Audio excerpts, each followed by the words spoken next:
directly from Jesus' mouth. Deny yourself. Pag sinabing deny yourself, bakit ang dami po pa ring rights? Diba po? I know, it's like, ang sakit pakinggan. Even me, I was like, but Lord, kasi, but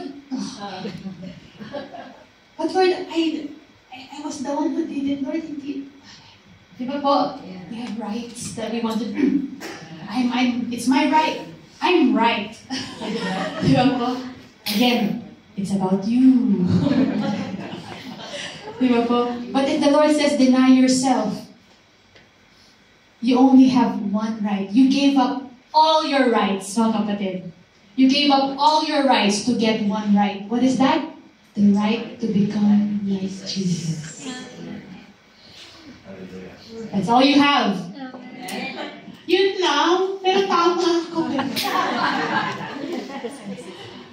So, like when you get a call from your family, and then you hear some bad news, what's your right? Not to be right, to be more like Jesus. Ay, problema na naman. Lord, give me the wisdom, Lord. I don't want to just spit out words, Lord. I want na kayo ang ma-reflect, Panginoon. Kahit may konting pause, okay lang po. They're not gonna get mad if you pause. They'd rather you pause and calm down than be,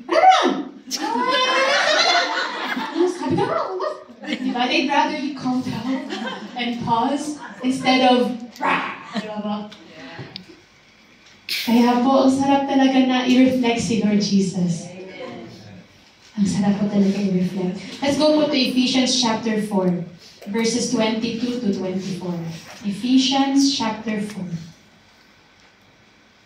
And if you're there na po sa inyo, Ephesians chapter 4,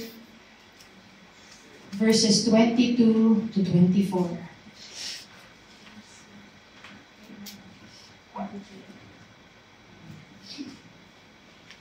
And then, sabi po dito, to put off your old self.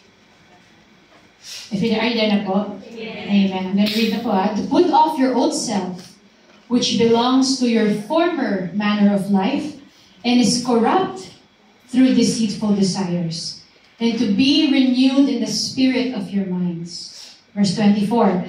And to put on the new self. Ano po yung new self? Created after the likeness of God in true righteousness and holiness. Amen. Thank you, Lord. I'm going to read in the Tagalog version now. Kaya talikuran nyo na ang dati ninyong pamumuhay dahil gawin ito ng dati ninyong pagkatao. Ang pagkataong ito ay siyang nagpapahamak sa inyo dahil sa masamang hangarin na dumadaya sa inyo. Verse 23, baguhin nyo na ang inyong pag-iisip at pag-uugali. Ipakita niyong magbinago na kayo ng Diyos at binigyan ng buhay ng matuwid at banal katulad ng sa Diyos. Put off the old, put on the new. Because putting on the new is the image of Christ.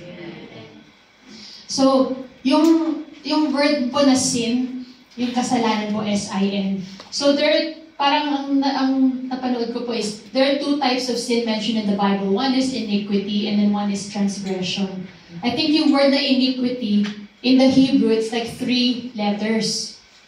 Parang, sorry if I'm not saying this right, but parang yung unang letter is about the eyes, and then yung second letter is about a hook, and then the third letter is about multiplication. Sin, huh? Sin, eyes, hook, multiplication. It basically says, whatever you hook your eyes onto, that's what you will keep on doing. That's sin. So, if you keep on putting the old self, bakit kaya? It's because something that your eyes are looking at. Whatever you look will hook you. Kaya, word na lang ni Lord. Ang i-watch natin. Para yun ang i-display natin. Diba? You can't watch violence, violence, violence, violence, and then expect to be, hi, God bless you. Siguro pag na-trigger po minsan, diba? You don't realize it kasi it's already infiltrating eh. Slowly, hindi agad-agad. It won't take time. But watch what you are looking at. Because the more you look, that's not good, the more it will display. It will multiply sa buhay natin. Okay.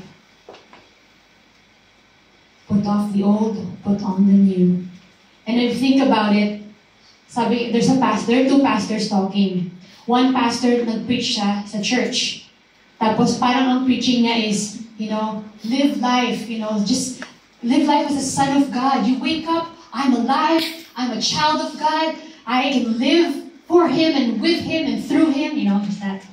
Tapos nung pumasok sila sa car after the service, yung pastor naman of that church, sabi niya, Pastor, parang hindi ko na gusto yung pinrich mo kanina eh. Bakit? Parang wala kasing parang wala ka kasing kasalanan eh, parang good ka eh. Tapos sabi niya, Sabi niya, I don't think about sin. Sin is not even on my mind because I'm a child of God. Like, sabi niya, I'm not trying not to sin. Di ba? Parang it's we're living life, Huwag magkasala, huwag magalit, huwag That's how we live sometimes, right? But instead of that mentality, think of it as, I'm not trying not to sin. I'm enjoying being His. I just enjoy being a child of God. Sin is not on my mind. Sabi ng pastor. Sabi niya, what? Sabi ng yung pastor naman ng church, what? I mean, doesn't everyone have their hidden issues? Lahat naman may tinatago Sabi ng isang pastor. Sabi niya, why are you defending yourself? Why aren't you standing up on the Word of God that says whoever is a child of God does not sin? That's what the Bible says. Sabi ni Paul, or John, I forget, I am writing this to you so that you may not sin. Imposible ba hindi magkasala? Posible. Nasa atin na si Lord eh. Posible po.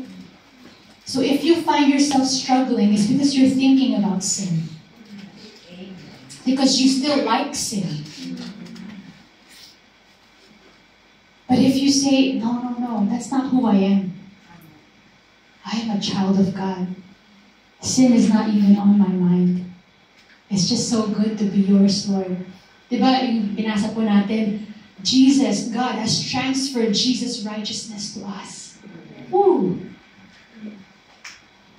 We are living the righteousness of Jesus.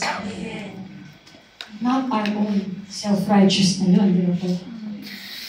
Our own pride na yun. Kung tayo ang dahilan kung bakit tayo hindi nakakasala. Pero imposible pa rin po.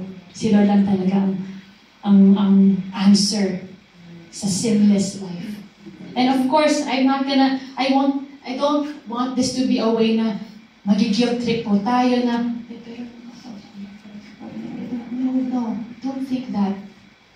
Think about you not being a sinner.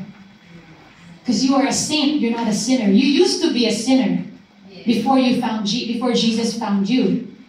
But when you got saved, you're not a sinner anymore. So, yung pala, yung pastor po ng church, nanonood ng pornography behind the scenes. He is married, he has 2 children. Because he, in his mind, lahat naman may tinatago eh. I just ask for forgiveness na lang. Na-break yung heart ng isang pastor kasi when you're a Christian, it's possible to live a sinless life. It's possible to live an unoffendable life. It's possible. At hindi po yung may nag-offend sa inyo, forget about it. Yeah, it's not that kind. Yeah. It's even if they offend you, you love them. Yes. You pray for them, you bless them. Hindi yung nakalimutan nyo na, wala ka na pong narinig, ha? That's plastic. Yes. Okay, na-offend kayo. What do? Bring it to God. How do you become more like Jesus? Was Jesus like, I don't hear anything? No. Sa lahat ng mga sinabi po ng mga Gentiles, mga Romans sa Kanya, He took it and then He blessed them. Father, forgive them for they do not know what they are doing. Wow.